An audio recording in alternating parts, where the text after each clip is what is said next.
Tout le monde sait qu'il est possible de gagner de l'argent avec YouTube, mais ce que la plupart des gens ignorent, c'est qu'il existe un autre business, beaucoup moins connu, qui circule dans l'ombre de la plateforme. Un business qui transforme les chaînes YouTube en produits à vendre. Et ce marché, bien qu'interdit par YouTube, attire de plus en plus de monde, parce qu'il promet de contourner toutes les étapes les plus difficiles, partir de zéro, construire une audience, atteindre la monétisation. Ici, tout est déjà prêt. Dans presque 100% des cas, il s'agit de chaînes YouTube sans visage. Bienvenue dans le côté sombre du business des chaînes YouTube. Vous devez savoir qu'il existe deux types de chaînes que l'on retrouve dans ce commerce. D'abord, les chaînes déjà monétisées. Elles sont prêtes à rapporter de l'argent dès le premier jour. Tu achètes, tu publies et tu encaisses. Ensuite, les chaînes qui n'ont pas encore activé la monétisation, mais qui possèdent déjà les prérequis, plus de 1000 abonnés et plus de 4000 heures de visionnage. Dans ce cas, l'acheteur n'a plus qu'à cliquer sur une demande pour transformer cette chaîne en véritable business. Les tarifs, eux, sont très variables. Une petite chaîne déjà monétisée, avec moins de 5000 abonnés, se négocie généralement entre 600 et 1000 euros. Mais dès qu'une chaîne commence à générer des revenus réguliers via AdSense, les prix grimpent rapidement. Certaines se revendent à 5000,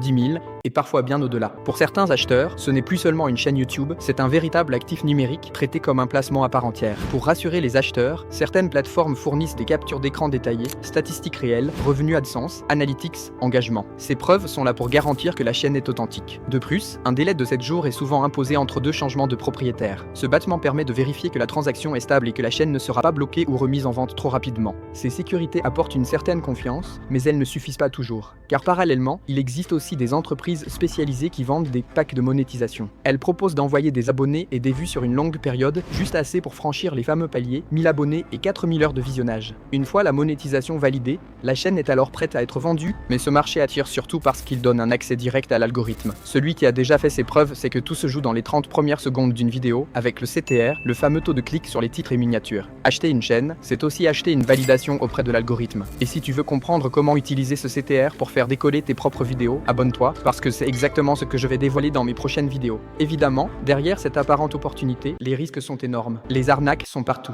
Certaines chaînes gonflent artificiellement leurs abonnés, leurs vues ou leurs commentaires. À l'achat, tout semble crédible jusqu'au moment où tu découvres que l'audience n'existe pas réellement. Il y a aussi un autre problème, les règles de YouTube. La revente de chaînes est strictement contraire aux conditions d'utilisation de la plateforme. Et lorsqu'un changement de propriétaire est suspect, l'algorithme de détection peut intervenir. Certaines chaînes sont alors démonétisées, d'autres reçoivent un avertissement, et dans certains cas, elles disparaissent complètement. Pour l'acheteur, cela peut signifier la perte brutale de plusieurs milliers d'euros. Mais le risque ne s'arrête pas là. Beaucoup de chaînes revendues changent totalement de nature après la transaction. Une chaîne de divertissement peut soudain se transformer en vitrine pour de la promotion douteuse, des arnaques à la crypto ou du contenu sensationnaliste créé uniquement pour générer du clic. Pour le spectateur, tout paraît normal, la chaîne existe depuis des années, elle a une vraie audience, elle semble légitime. Pourtant, elle n'a plus rien à voir avec son créateur d'origine. Ce business attire aussi des fabricants. Des gens qui montent des dizaines de chaînes dans un seul but, les revendre. Ils connaissent la recette pour atteindre rapidement les prérequis de la monétisation. Ils publient du contenu généré par IA, accumulent les heures de visionnage,